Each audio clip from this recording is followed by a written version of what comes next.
Hola, ¿qué tal amigos? Los que nos están escuchando en este séptimo capítulo de Café en el Patio. ¿Ya? En esta ocasión traemos un tema para analizar y conversar eh, eh, sobre economía de la construcción. Y para eso el especialista, nuestro invitado es el profesor Ignacio Rego, ya profesor de la Escuela de Ingeniería en Construcción y Transporte, y quien me acompaña, el profesor Andrés Fernández, y quien le habla Eduardo Baez. Así que vamos a entrar en materia de inmediato. Te damos un fuerte saludo, un abrazo, Ignacio. Andrés. Muchas gracias ahí por la invitación y ser parte ahora de este episodio. Ahora te tocó enfrente, ahora, Claro, ahora te vamos a interrogar. Me tocó en el otro lado del escritorio. claro. Así es, así es.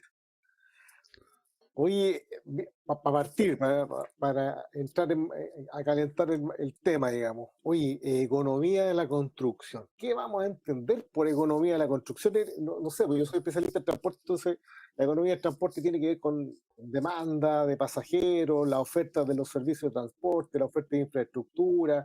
eh, eh, ¿Te parece? ¿Tiene vinculación en cómo está moviéndose la economía de la construcción hoy por hoy en el mercado nacional, en el mercado internacional? ¿Cuáles son las tendencias?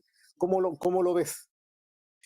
Mira, hoy en día, pensando en oferta y demanda, por así decirlo, ¿no es cierto? Como tú lo mencionaste, ¿ya?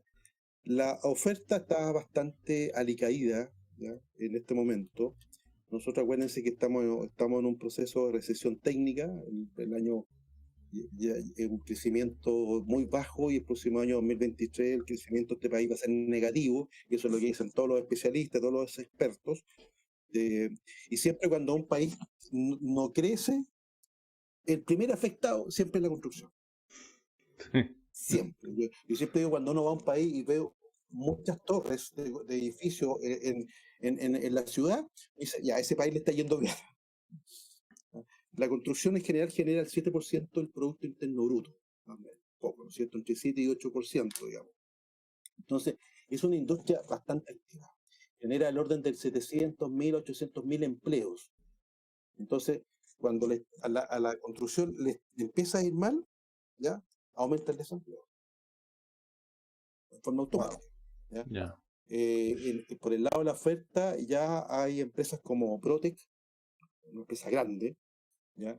Que está en este momento con el tema de principio de quiebra, por así decirlo. ¿Ya? Chuta. Está reestructurando los pasivos, está reorganizándose, ¿ya? Reestructurándose. Cuando una empresa dice nos vamos a reestructurar, ¿no? Significa que vas a despedir, vas a reducir a la gente, digamos, obviamente. Entonces, ya, Chuta. desempleo. Y ningún país quiere que aumente el desempleo. ¿Ya? Eh, Hasta la fecha hay del orden de unas 300, solamente en este año, unas 350 empresas constructoras que han quebrado, que han cerrado. La gran mayoría son pymes. Ya. ¿Ya? La empresa Pacal, otra empresa también grande y conocida, también está en proceso de quiebra, digamos. Entonces, tú empiezas a leer noticias y algo está pasando. ¿Ya? ¿Producto de qué? ¿Ya? Bueno, la subida del dólar, la subida de la inflación, Chuta. la Sí. falta de mano de obra, la subida de los materiales, ¿ya? Como sube el dólar, ¿ya? También sube el transporte, tú lo sabes, Eduardo, ¿no es cierto? Ha Sí. subido la benzina. El hormigón ha subido el orden de un 67% con respecto a precios prepandemia, ¿ya? Un 67%. ¿Ya? Y por lo tanto tú ya te estás comiendo tus gastos generales. La construcción de un edificio, ¿ya? La partida más importante es hormigón armado. Y te subió el hormigón y te subió el fierro. Chuta. Oye, Entonces, sí, no, pero, pregunta Andrés.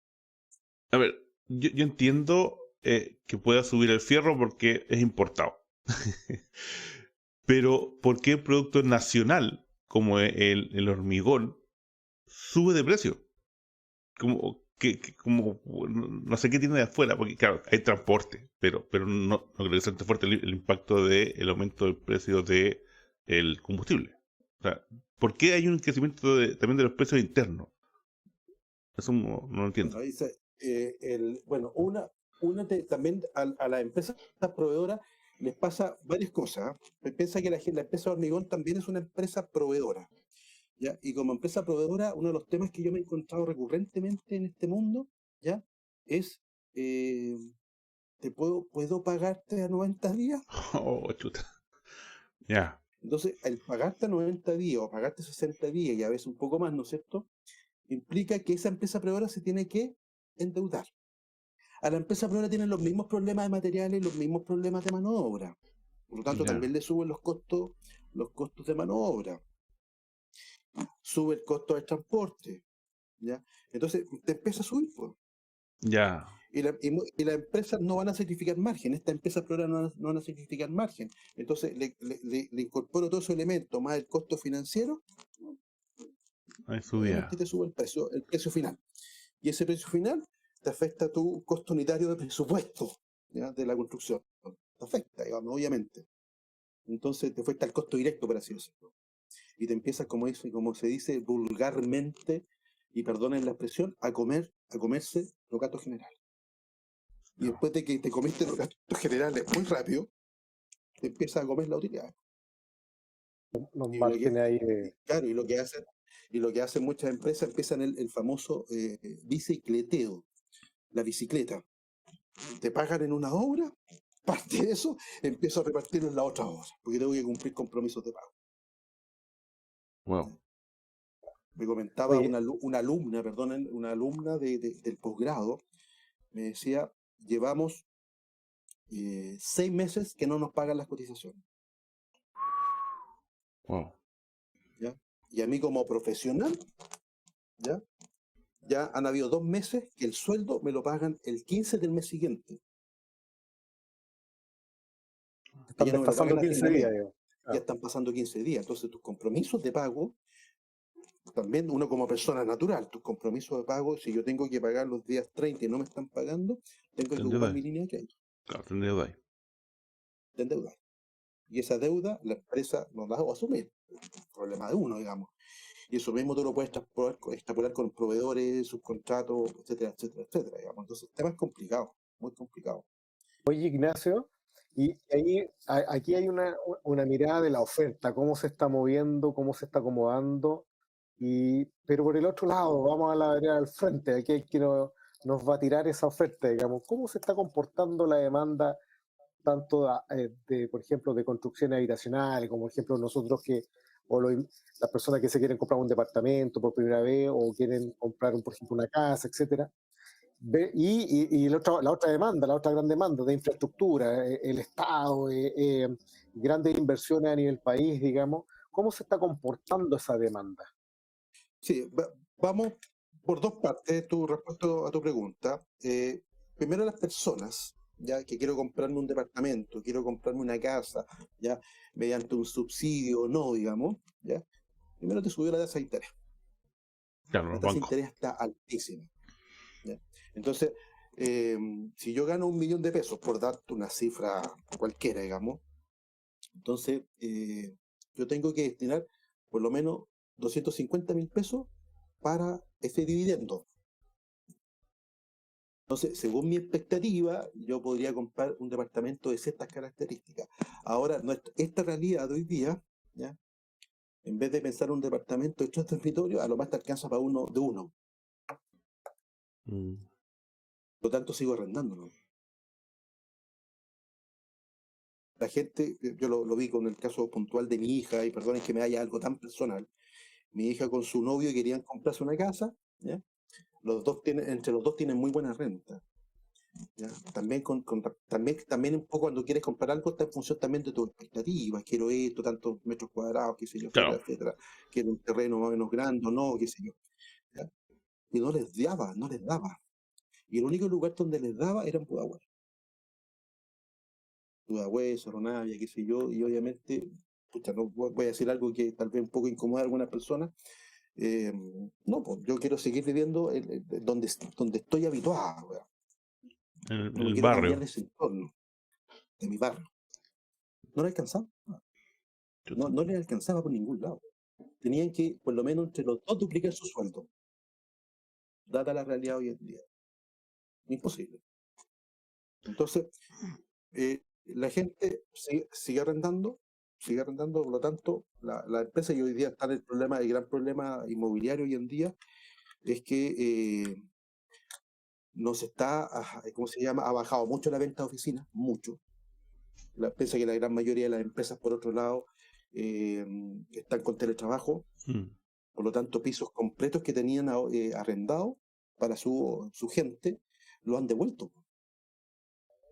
Hay un impacto ahí respecto también Obvio. de la virtualización del trabajo, que es una tremenda oportunidad para muchos sectores, pero claro, ya los espacios físicos que se arrendaban y ya no son tan necesarios, digamos, te reduces, pues. Claro, Ya, si entonces, antes arrendabas 800 metros cuadrados de oficina, hoy día la haces con 100, digamos, ¿sí? te reprograman. Sí, un amigo es gerente corporativo, cliente de una empresa grande, y ellos tenían 7 pisos en una torre ahí en Manquehue con Apoquindo, digamos. 7 pisos. Y de los 7 pisos volvieron 3, Chuta. La mitad. prácticamente. Que no era necesario. Oye, pero Y se dieron cuenta que no era necesario. Y la gente también en teletrabajo trabaja bien. Y oye, trabaja muy bien. Funciona. Ignacio, Sí, Funciona muy bien. lo que estamos haciendo ahora, digamos. Sí, vamos. sí. Oye, Ignacio, pero me salta una duda. Uno, obviamente, cuando vio economía, había esa típica gráfica oferta y demanda, ¿cierto? Dos líneas. Pero si está habiendo menos gente que quiere comprar, perdón, que está en la opción de comprar, significa que la demanda va a venir abajo. La oferta está, por lo tanto, contrayéndose. ¿Por qué entonces está subiendo el precio? Lo que pasa es que ahí tenéis todo un efecto. Claro, si baja la demanda, ¿no es cierto? Uno decía, en estricto rigor debería bajar el precio. Claro, Pero ¿por qué el precio sube? ¿Por qué eso es lo que... por qué el precio ha sido todo lo contrario, digamos? Claro, es ¿Ya? como... Eh, porque ese precio de equilibrio está en función del control que tú puedes hacer. Ya. ¿Ya? Y la subida de la inflación, la subida de la benzina, la subida de los costos de mano de obra, la falta o ausencia de materiales, ¿ya? Y tal vez tener que comprar materiales tal vez tampoco más caros para poder cumplir con compromisos, ¿ya? Son elementos que tú no controlas. Puedes controlar eso. Por lo tanto, por eso también te hace subir el precio. ¿Ya? El tema puntual de la oferta y la demanda, el punto de equilibrio, está en función también de los elementos que tú controlas. Ya.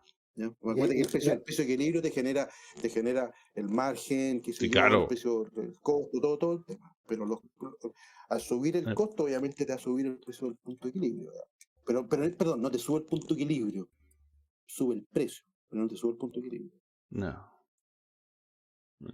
pero hay un tema ahí, claro, hay un tema en el sentido de que, claro, suben los precios, pero hay una oferta que ya estaba instalada, ya había muchas obras de construcción vertical, departamentos, ya, pero uno ve que muchas obras, me ha pasado, que observa que se están como ralentizando, se están deteniendo, quedan las grúas detenidas y algo está pasando, digamos. Entonces, claro, ¿qué pasa ahí? Algunos compran en verde, otros en blanco, hay elementos que están ahí funcionando, pero está pasando que la demanda se está quedando atrás. ¿Qué pasa con eso? O sea, puse el pie para un departamento, pero después no tengo cómo pagar y se empieza un efecto dominó, me da la impresión con la industria, ¿o no? Totalmente, por eso las inmobiliarias en general, que son la inmobiliaria, o sea, la empresa que el rubro de construcción de edificios, la construcción y la inmobiliaria van de la mano. A veces la misma empresa constructora es una inmobiliaria, ¿ya? Que crean inmediatamente cada obra de construcción tiene un nombre inmobiliario. No sé si se entiende un poco la idea. ¿Ya? Ya. También un poco para cortar impuestos en este momento, todavía. A Dios gracias. ¿Ya? Que pueden reducir un 65% con respecto a la utilidad en función de de un decreto ley, digamos, se puede todavía, las inmobiliarias pueden jugar, ¿ya? Todavía. Pueden descontar el IVA y otras cosas más, digamos. Entonces se crea este tema, este modelo de alguien construye, que es la constructora, y una inmobiliaria, que es la que administra, ¿ya? Y esta inmobiliaria, que en el fondo a veces pasa a ser la misma constructora con otro nombre, qué sé yo, pero son los mismos socios muchas veces, ¿ya? Es la que le paga a la constructora. Y le paga en función de expectativas.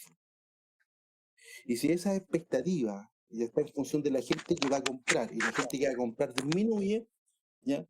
Obviamente, esa empresa empieza a tener un default. Empieza a sufrir los temas financieros, porque para construir algo, esa empresa se tiene que endeudar. Ninguna empresa tiene plata, perdón, tiene plata, como se dice vulgarmente, para tirar a la chuna. Sabemos que los recursos son escasos, totalmente escasos, por lo tanto, yo me endeudo. ¿Ya? Construyo, vendo, mientras tanto voy vendiendo, se compró todo, pago la deuda financiera, ya pago la constructora y me quedo con el margen. Y todos felices. Pero eso hoy en día no está ocurriendo. ¿Por qué? Porque no logro vender todos los departamentos. Algunas personas que se han comprometido, o sea, en verde, qué sé yo, ya terminan desistiendo, un poco andar. ¿Por qué? Porque esa persona lo despidieron de la empresa donde estaba trabajando, tal vez, lamentablemente. Por lo tanto, no puedo asumir un compromiso de largo plazo de 20, 25 años, no puedo. Por lo tanto, desisto. Entonces la constructora deja de percibir ese ingreso, ese potencial ingreso, ¿se entiende, no? Sí, sí. Empiezan a disminuir, por lo tanto, y el banco, los bancos no tienen corazón. El banco hay que pagar Sí. nomás, hay que pagar. Claro. Aquí está el compromiso, tu compromiso era esta deuda, yo te estoy financiando el 60, 70% de la obra, ¿ya? Y son 3 años plazo. Y se están venciendo, así que tiene que pagar. Y algo similar está ocurriendo con las construcciones lineales, digamos, carreteras, etcétera. Sí, la diferencia de las carreteras es que la mayoría obviamente, todas son proyectos de concesión. No. Entonces las platas son del Estado, ¿ya? Eso sí. Pero ¿qué es lo que pasa también? Y que uno se empieza a dar cuenta, y uno ve, por ejemplo, en el tema de los hospitales, en el puente Canal del Chacao y otras cosas más, muchos problemas de elementos previos, estudios, ¿Planificación? ingeniería. No, mira. Lo queremos llamar Caucao. planificación, pero hay muchos problemas de ingeniería, muchos. ¿Ya? Entonces los proyectos se empiezan a trazar demasiado. ¿Ya? En vez de finalizar el 2021, que estaba programado el puente Canal del Chacao, era el 2025. No. ¿Ya? ¿Cómo se llama? El hospital Gustavo Frique, ¿ya? Ahí se atrasó por lo menos 3 años. Claro. La fecha comprometida originalmente. Entonces uno dice, pero ¿cómo un proyecto se puede atrasar tanto? Bueno, es súper frecuente. O sea, yo digo, tristemente, es súper frecuente y es súper normal. No. ¿Ya? Claro, ¿no? ¿Por qué? Porque en este país, lamentablemente, todavía seguimos construyendo, ¿ya? Con ingeniería básica avanzada, como digo yo. Nosotros no construimos con ingeniería de talla. Voy a poner un ejemplo, Sí. ahí que me pasó en Metro de Santiago. No, debería haber dicho la empresa, pero ya la dije, así que ya No, igual. soné. Ya me casé con eso. Ya. En Metro de Santiago, construyendo la línea 4, entonces decía uno de los jefes ahí, que ellos van construyendo y la gente de ingeniería va 1 metro más adelante en el túnel, por así decirlo. Y van tirando los planos hacia atrás. Y así se va construyendo. No sé, porque vamos construyendo un poco sobre la marcha. Y eso hace que también uno aprecie que nuestras constructoras son buenas. Claro. Poca información, hacen maravillas. No, es clásico el tema de empezamos a construir con los planos no finales. O sea, el proyecto está todavía en construcción y no es infrecuente, como te comenta, que lleguen planos nuevos en que hay parte que hay que rehacer porque no estaba al principio. Además tiene un costo. Sí, uno pasa, a veces uno va a obra y se encuentra con distintas versiones de plano, en el mismo terreno, in situ. ¿Ya? Ahora, eso lo ha suplido harto también la tecnología como el BIM, eso sí, Ya, claro. el BIM ha logrado también un poco mejorar eso, digamos, a Dios gracias.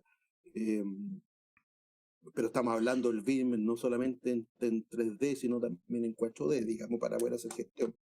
¿Ya? Pero el BIM de alguna manera ha ido supliendo eso, a Dios gracias, por suerte, digamos, y el control Bueno. documentario, entre otras cosas. ¿Ya?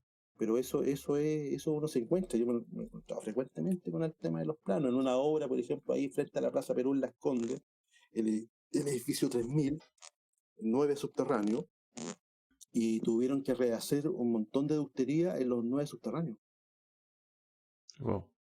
Que la gente de la especialidad eléctrica empezaron a perforar las vigas para poder pasar sus ductos, y justo donde estaban haciendo las perforaciones, ya tenía que pasar la parte sanitaria. No puede juntar. Otra especialidad. Claro. Oye, Estaban, curiosamente, los dos planos montados ahí mismo, los dos planos, en la misma pasada. tuta. Entonces uno dice, bueno, ¿quién revisa eso? ¿Quién revisa qué pasó acá? Y tuvieron que rehacer del piso -1 al -9 completo, toda la ductería. Esos mismos elementos hacen encarecer ahí los presupuestos, digamos. Claro, Claro. como es un contrato a suma alzada, es decir, a riesgo 100% del contratista, ¿ya? 100% de la empresa constructora, cualquier costo lo asumes tú. Oye, ¿cómo se trata? ¿De qué se trata eso? Yo no, de construcción hay poco, pero ¿de qué se trata este contrato de suma alzada que en definitiva asume el riesgo del contratista? Claro, el contrato a suma alzada es un contrato a precio fijo, ¿ya? Por decirte, yo te voy a construir tu casa, Eduardo, ¿ya? Y te voy a cobrar 150 millones de pesos, ¿ya? E incluye todas estas partidas, las partidas más o menos habituales, ¿ya? Ahora vamos a terreno y nos encontramos por una deficiencia del estudio mecánica de suelo u otras cosas más, ¿ya? Que hay que hacer más excavación de lo previsto. Bueno, esa mayor excavación, ¿ya? Cuenta mía. Yo tengo que asumir, porque supuestamente yo soy una empresa constructora profesional, y yo debería haber hecho las preguntas adecuadas, o debería haber tomado los estudios, si los estudios no estaban completos, tal vez simplemente debería haber dicho no participo, no sé, ¿se entiende lo que voy yo, no? Ya. Supuestamente tú eres profesional, supuestamente, digo yo, y perdonen que lo diga de esa manera, ¿ya? Entonces, me lo adjudiqué con los 100 millones de pesos y el costo 100% mío. El riesgo lo asumo yo como constructora, 100%. O sea, ahí, si sale más caro, tú perdiste. Si sale más barato, tú ganaste. Ese es como el juego, digamos, una apuesta. Totalmente. Ya. Piense, yo siempre digo que los contratos defienden los intereses entre entes jurídicos, entre la empresa constructora y la empresa mandante, Ya. por cliente. ¿Ya? Pero los contratos no defienden el interés del proyecto. ¿Ya? Vamos a otro puente, el puente Caucao. Ya. ¿Ya? Ya sabemos la historia del puente Caucao, ¿no es cierto? El puente Caucao, el ministro de la época dice, no se preocupen, cobramos las boletas de garantía, estamos reteniendo los 2 últimos estados de pago, ¿ya? Así que contractualmente estamos bien. ¿Ya? Pero la pregunta es, ¿qué pasó con el proyecto? No se puede usar, muchos problemas, hay que rehacerlo, se acaba de adjudicar ahora de nuevo y volver a rehacer por 12.000 millones de pesos, ¿ya? O reconstruir, más que nada, más que rehacer, reconstruir muchas cosas. Entonces uno dice, bueno, a ver, ¿de qué estamos hablando entonces? El contrato no defiende el interés del proyecto, el contrato defiende el interés entre la empresa mandante y el interés de la empresa constructora, nada más. Mira. Y el interés del proyecto es satisfacer la necesidad de las comunidades, digamos, claro. Totalmente, es lo más importante. El proyecto, el resultado del proyecto es lo más importante. Y el contrato no defiende ese interés. Yo siempre tengo esa posición, y de hecho me ha tocado muchas veces con algún abogado discutir ese tema, digamos. ¿Ya? Lamentablemente. Ahora, por otro lado, los contratos parten de la desconfianza. ¿Por qué? Porque yo te voy a aplicar multa. Tipo. Tiro, uno piensa el tiro en multa. Todos los contratos multa. Y uno dice, y están en las bases así dichas, las bases, multa. Y uno dice, bueno, ¿por qué parto la desconfianza? ¿Por qué no parto con la confianza si vas a ser un colaborador? Entonces yo te doy premio, te doy incentivo, te motivo a que termines antes, te motivo que optimices tus precios o tus costos, qué sé yo. ¿Ya? Mira. Juégatela. Si eres profesional, tú tienes un equipo de profesionales que saben negociar supuestamente con sus propios proveedores o contratistas. No sé si se entiende un poco la idea, digamos. ¿Ya? Juégatela. Y coloquemos incentivos. Entonces, todas esas cosas, todos esos elementos todavía falta mucho, que son elementos de oportunidades para nosotros, pues, digamos, Claro. como escuela, y ir incorporando todos esos elementos también, digamos. Oye, Ignacio, Y hablando de oportunidades, perdón, sí, no, dale era para Armando. volver a algo que derivamos del tema, pero Eduardo había planteado, bueno, ¿qué hacemos con la inversión pública, digamos?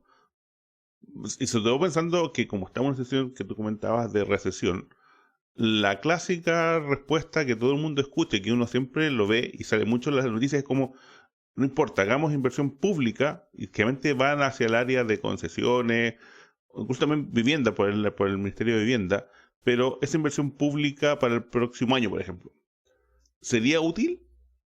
O no es útil para el tema de salir del problema económico, de reflotar y bajar las tasas de interés, bajar la inflación, ese tipo de cosas?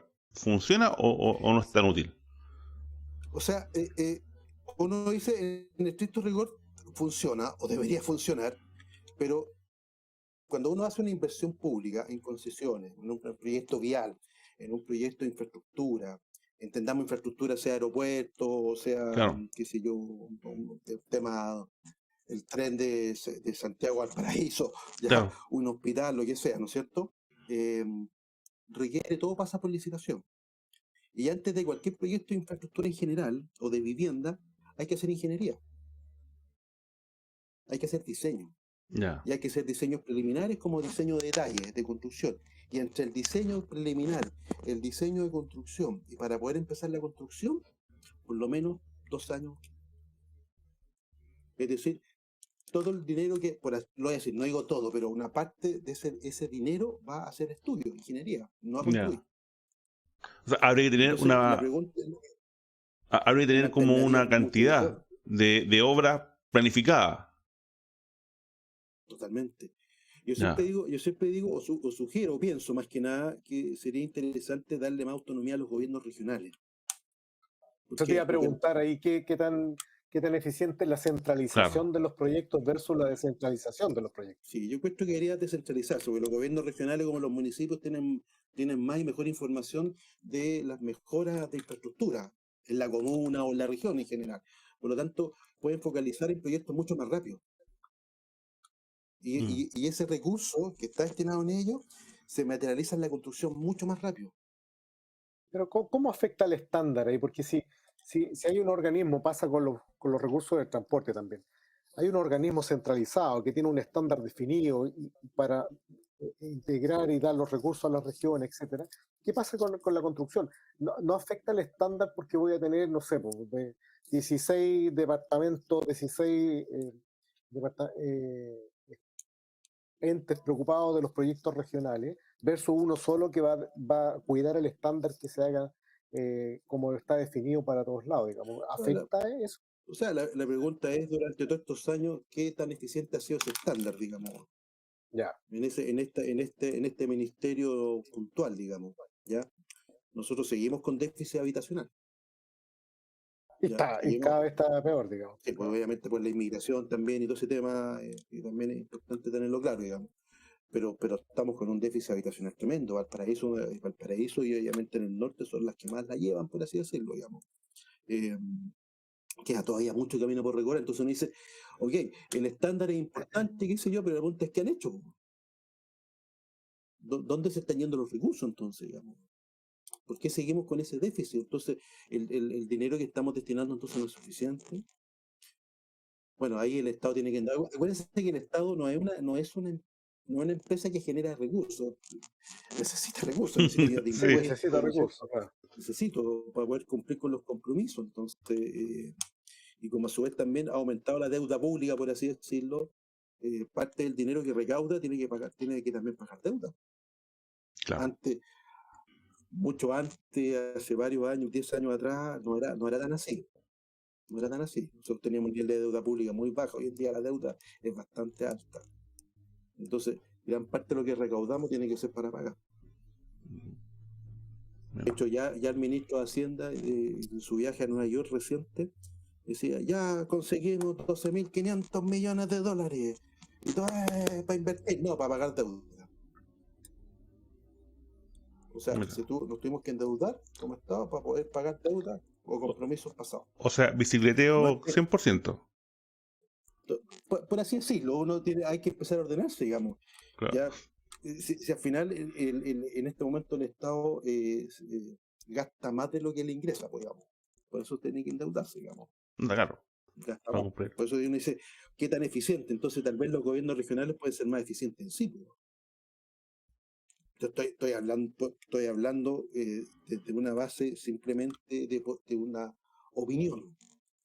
Una A lo mejor teoría, sería, una hipótesis, Sí, claro. porque siempre atrás están todos, hay políticos y sabemos un poco también el rol en ese sentido, digamos, un poco de ineficiencia, por así decirlo, de alguna forma, y no quiero entrar en la polémica, digamos, Ya. pero es complejo, muy complejo. sería bueno a lo mejor buscar diversificar el modelo, digamos, hacia las regiones de alguna manera, digamos. Claro, incorporar más gente profesional en el rubro, más ingenieros constructores en los gobiernos regionales, por así decirlo, en los municipios, mejorar todo el tema de calidad, mejorar el tema de inspección técnica. Ya, no hay todo lo que es la especialización de hito no existe. O sea, la única forma es a través de posgrados, de diplomados, por títulos, qué sé yo. ¿ya? Ya. Pero ahí también hay un tema también de oportunidad para nosotros de empezar a profundizar en temas de inspección técnica de obra. Muchos de nuestros profesionales egresados, como de ingenieros constructores, se dedican a la inspección. Claro, sí, es cierto. Muchos. Son profesionales que recién egresados y tienen que hacerse responsables de cómo está el hormigón armado. Ya, Muchas veces tú requieres experiencia para lograr eso, digamos. No sé si se entiende un poco la idea. Sí, Cómo está la carpeta robada, el asfalto, cómo están las obras de saneamiento. O sea, tú requieres cierta expertise, un punto de vista de la calidad, del ensayo y un montón de otras cosas, digamos. Para llegar a evaluar, digamos. Claro, claro. Y eso creo que queda camino por recorrer y es importante también. Hay oportunidades interesante, sí, muy buenas interesante. para nosotros, muy buenas. Hemos visto ahí, por ejemplo, de esta mirada estratégica, ¿ya? Si no, nos vamos a la parte de nuestros egresados que están en las obras o están próximos a las obras. ¿Qué oportunidades de mejora tenemos ahí respecto de una buena planificación de las obras de construcción? De poder decir, mira, ¿sabes qué? Vas a tener un gap entre, digamos, entre lo que tú estás planificando, ya vas a tener, trata de planificar que no te, como dijiste tú, entre comillas, no te comas los gastos generales, porque de lo contrario, después lo que viene a continuación son las utilidades del negocio. ¿Qué oportunidades tiene ahí nuestro egresado respecto a la planificación de obras? Bueno, una oportunidad hay muchas, porque hay muchas técnicas de planificación, muchos modelos también, digamos, ¿ya? De hecho, hoy en día también se está hablando mucho de los modelos ágiles, ¿ya? Son elementos que estamos empezando a introducir en la escuela, ¿ya? Los modelos ágiles, estos modelos híbridos, o agile, como dicen, con diferentes técnicas, digamos, ¿ya? Para responder mucho más rápido ante ciertas necesidades puntuales, digamos. Entonces, preparar a nuestros egresados en que antes de ponerse los bototos y el casco, uno dice, piensen las cosas antes de ejecutar, es mucho mejor. Siempre el resultado va a ser mejor. ¿Ya? Y eso no lo digo yo, eso es ampliamente reconocido. O sea, yo siempre les digo a mis alumnos, a los alumnos, digo, hagan ese ejercicio en la realidad y yo les firmo, yo les garantizo, les doy la firma de que esto va a salir mejor. O sea, si se dedican a planificar, a pensar bien las cosas en conjunto, en equipo, porque muchas veces la realidad es que la planificación lo reducen a una carta CAN y no es la carta CAN solamente, ¿ya? Y esa carta CAN la hizo el encargado de la oficina técnica, como quien dice, nadie más. Alguien Ya, la hizo, una persona. Digo, no, La planificación es un trabajo en equipo donde participan proveedores, contratistas, participan todos. ¿Ya? Cuando uno mira una carta GAN de un proyecto, y yo lo he visto frecuentemente en el rubro construcción, te muestra la carta GAN del contratista. Yo digo, no, yo no quiero la carta GAN del contratista, muéstrame la GAN del proyecto. ¿Ya? Tiene que integrar otros elementos, otros actores, digamos. Todas las cartas GAN de todos los otros contratistas, la carta GAN de todos los otros proveedores, tiene que haber una sola carta GAN. Y además, muchas veces hay un 40% de actividades que le corresponde al mandante. Por ejemplo, ¿ya? La revisión de los planos, por la especificación. ¿Ya? El 40% de los errores, errores en construcción, el 40%, esto está bien estudiado, el 40% de los errores en construcción tienen su origen en ingeniería, en diseño. Wow. Que es harto.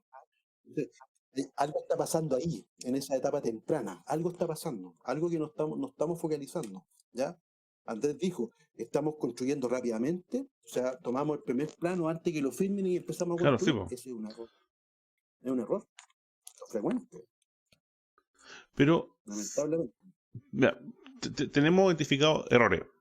El tema es, ¿se está incorporando el análisis de errores en el proceso? ¿O simplemente se avanza y lo que vaya ocurriendo, avanzamos nomás y para atrás lo que haya quedado? No se aprende del error, porque teóricamente uno debería aprender de los errores. Y eso mejora, se llama la mejora continua, según entiendo. Entonces, ¿se está haciendo eso en construcción? ¿Tú lo ves? ¿O no está tan avanzado eso? No, falta mucho camino por recorrer. O sea, en el fondo es un campo fértil. Ya. O sea, Mucha aprendida. Sí, tiene que ver con las lessons learned o las lecciones aprendidas, exactamente. Es muy débil, muy débil. Muy débil. Y es más que nada por desconocimiento, por lo tanto, en el fondo es un campo fértil. Claro.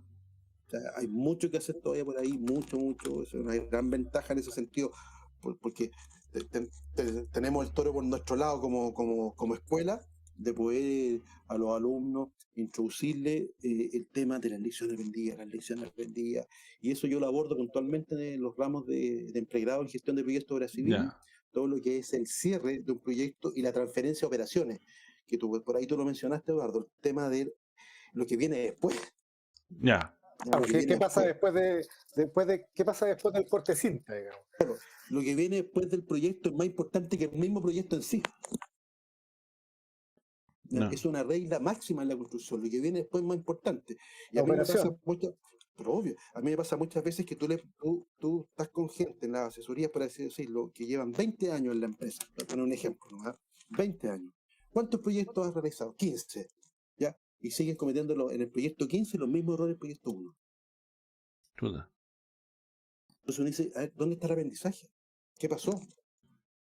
Tengo más conocimiento, tengo más experiencia, pero sigo cometiendo los mismos errores.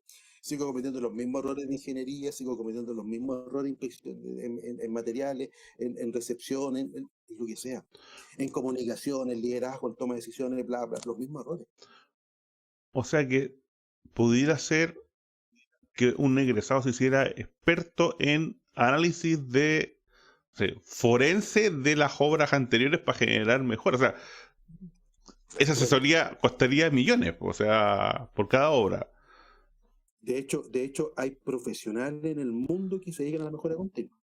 Mira. O sea, imagínate de nuestros especialistas egresados que se dediquen puntualmente a la mejora continua en obras de construcción. Yo lo encuentro maravilloso. No, un buen campo, es un buen campo. Es un campo fértil. Sí, ¿ya? Es como decía un profesor hace mucho tiempo, decía en economía, ¿ya? Decía, mandaron ahí mandaron a 2 personas a África, 2 empresas de zapatillas. Y una de las personas que llega después dice, no, es mal negocio vender zapatillas en África porque todos andan a pies pelados. Y el segundo, a la otra empresa, dice, es una tremenda oportunidad. Todos andan a pies pelados, por lo tanto, crear la necesidad de usar zapatillas es una oportunidad de negocio tremenda.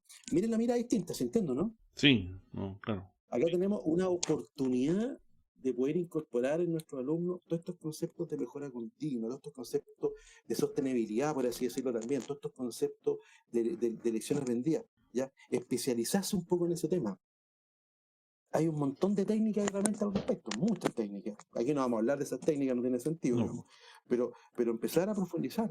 En el fondo, la lección aprendida es detenerse, por así decirlo, y decir, a ver, ¿qué hemos hecho bien en esta obra?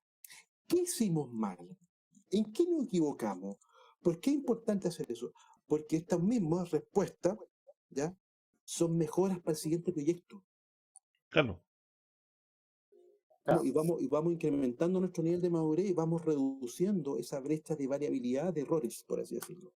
Nos estamos transformando en más eficientes, digamos, De todas maneras. Claro, de todas maneras. Pero incorporando a todos los actores. Y muchas veces la lección aprendida lo hacen entre el gerente del proyecto, el administrador del contrato, un par de personas más y nada. Digo, no, incorporen a los contratistas, incorporen a los jefes de cuadrilla, a los ingenieros especialistas, incorporen a los proveedores, incorporen al hombre de bodega, incorporen a todos los actores. Al cliente también. Al Claro. cliente fundamental. El cliente es fundamental. Entonces incorporen a todos. Y con todo se hace un proceso de lección aprendida, digamos. Y es muy, muy poderoso. Ya. Muy poderoso. Oye, Ignacio, y ahora, ¿cómo se ve? Te voy a poner ahí la túnica y la bola de cristal del futuro. ¿Cómo se vislumbra? ¿Qué es lo que viene? Sabemos que hay una nebulosa, todas las señales de alerta son un poco catastróficas, que vienen tiempos difíciles, digamos, y sin duda, por lo que tú dices, la construcción ya la está viviendo. Pero ¿cómo se vislumbra el futuro aparte de eso, digamos? ¿Cuánto debiera demorar la economía y la construcción que se pueda acomodar? Porque nosotros en el transporte decimos, el ciclo del transporte se basa en el ciclo naviero. Son 5 años donde sube, baja, y entre que vuelva a subir son 5 años. Siempre el negocio naviero Mira. habla de esos 5 años. Por tanto, ¿existe algún símil en la construcción? ¿Pudiéramos esperar una marejada fuerte, digamos, por tantos años? ¿Cómo visualiza el futuro? Bueno, primero tener claro que no es la primera recesión que tenemos. Nosotros hemos vivido en nuestra historia del país a nivel mundial varias recesiones, ¿ya? Y hemos salido bien, digamos, bien parados, digamos. La más crítica fue la del 82 con el tema de la subida del dólar, que fue muy alto. Ahora se disparó mucho, digamos.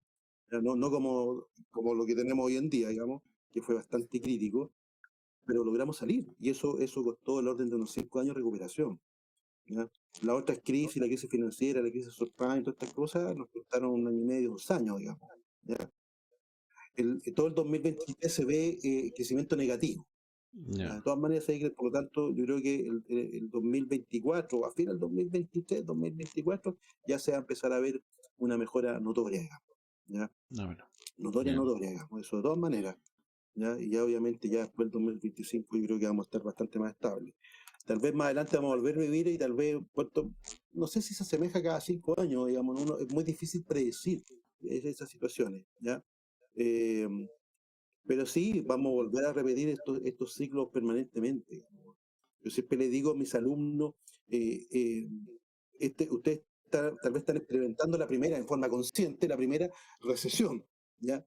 Yo ya tengo 10 recesiones en el cuerpo. Una más. No te voy a calcular la edad, Ignacio, ¿eh? No te voy a No, calcular. yo tengo ya varias recesiones, entonces no le calcule. No sea lo mismo, pero yo tengo varias recesiones, entonces también he vivido, también me han despedido, también he sufrido, también he tenido todo eso, lo mismo que mucha gente está sufriendo o va a sufrir, ¿ya? Y no digo que esto sea bueno o malo en ningún caso, pero parte del proceso. Pero sí, y uno dice, bueno, ¿qué lección me deja? Bueno, empezar a industrializar más las cosas, ¿ya? Que hoy en día la escuela está tocando mucho el tema de industrialización, ha incorporado profesores especialistas también en el tema, todo el tema de la transformación digital lo mismo, ¿ya? Y la transformación digital tiene que ver también con mejora de procesos, optimizaciones y un montón de cosas. Muchas veces la transformación digital también trae reducción de empleos, eso es normal, pero por otro lado también tiene oportunidades, pues, digamos, Claro. porque Reconversión, claro. toda la reconversión hay que administrarla, hay que gestionarla, pues. Claro. ¿Ya? Toda la industrialización, toda la herramienta informática, lo que sea, hay que gestionarlo, digamos. y alguien se tiene que hacer cargo de eso. Entonces hay una gran cantidad de oportunidades que en este momento tal vez no estamos visualizando, ¿ya? O sea, visualizando entre comillas, pero la escuela se está haciendo cargo de alguna manera. Ha incorporado profesores en transformación digital, hay profesores especialistas en sustentabilidad, hay profesores, no, sí hay, sí, algo se está haciendo y yo creo que queda mucho camino por recorrer, sí, indudablemente que sí, indudablemente que sí.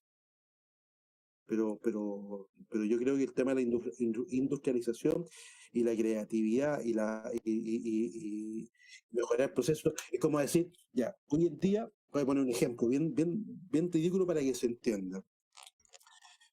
Hoy en día, 100 metros de asfalto te demora un mes, por poner un ejemplo. ¿Ya? Entonces, ¿qué deberían hacer ustedes, alumnos, para hacerlo en 15 días? ¿Qué elementos podríamos incorporar para hacerlo en 15 días y no en 30 días? ¿Qué mejoras podríamos hacer? Entonces, bueno, esos son los desafíos también de nosotros como universidad, ¿ya? Es como empezar a prepararlo en desafío, y decir, bueno, ¿cómo podemos hacer estas cosas? ¿Cómo podemos demorarnos menos? ¿Cómo podríamos hacer que cueste menos, dado que están subiendo los costos de los materiales, bla? Claro. Bueno, ¿cómo podemos hacer esto otro? ¿Cómo podemos ser más eficientes? Y ahí está un poco también la mejora. Y la mejora tiene que ver con la mirada también en el espejo retrovisor, mirar hacia atrás. Porque para poder hacer mejora yo tengo que entender los procesos actuales. Y con detalle. Y eso, ya digo, bueno, esto podríamos optimizarlo con este tipo de material o incorporar una materialidad distinta.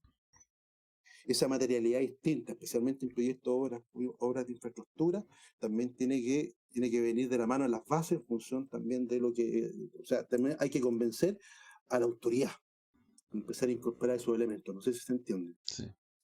De todas maneras, de todas maneras. Que no es fácil, pero es un desafío. Por lo tanto, entonces tal vez sería bueno incorporar también, agregar especialistas dentro de nuestras escuelas que tengan desarrollar habilidades de negociación, habilidades de liderazgo y otros elementos más, digamos. Oye, habilidades blandas, habilidades de negociación, Sí. yo creo que va a ser tema para otro café. Sí. El 80% de los problemas en los proyectos y el 85%, más o menos, entre 80 y 85% de los problemas en los proyectos tiene que ver con elementos comunicacionales o relacionales, no con problemas técnicos. El 15% son problemas técnicos y son los más fáciles de resolver. Los más difíciles son el dime, no entendí, me enviaste un correo, no me lo enviaste, y empiezan esos problemas. Problemas comunicacionales, más del 80%. Mira. Hay que ir entonces por ese nuevo café, ese nuevo episodio de Café en el Patio para hablar esos elementos. Oye, Ignacio, estamos en el tiempo siempre. Las últimas palabras para nuestros egresados, nuestros alumnos que nos están escuchando. Dos tips para prepararse y ser un buen actor dentro de la economía de la construcción. A mí me gusta mucho una sola palabra, la curiosidad, ¿ya? O curiosity. Sean curiosos, vayan más allá de lo que muchas veces también les piden, digamos, ¿ya? Y entender un poco todo este tema de la mejora continua. La mejora continua viene de la década del 50. No. El siglo pasado, viene bastante tiempo, digamos. Entonces, y tiene que empezar a tomar más fuerza, ¿ya? De repente la empresa constructora, los ciclos de proceso siguen siendo los mismos históricamente, ¿ya? Y hay que incorporar elementos de distinto, y se habla mucho de la creatividad y este tipo. Bueno, empecemos a incorporarlo entonces, ¿ya? Para incorporar industrialización, para incorporar transformación digital, para incorporar, requiere creatividad, por lo tanto, y detrás de la creatividad, curiosidad. Así de simple. No. Curiosidad. ¿Y la segunda? ¿Ya? Algo que nos está faltando mucho, pero esto tiene que ver tal vez con el tema social, la tolerancia. Mira.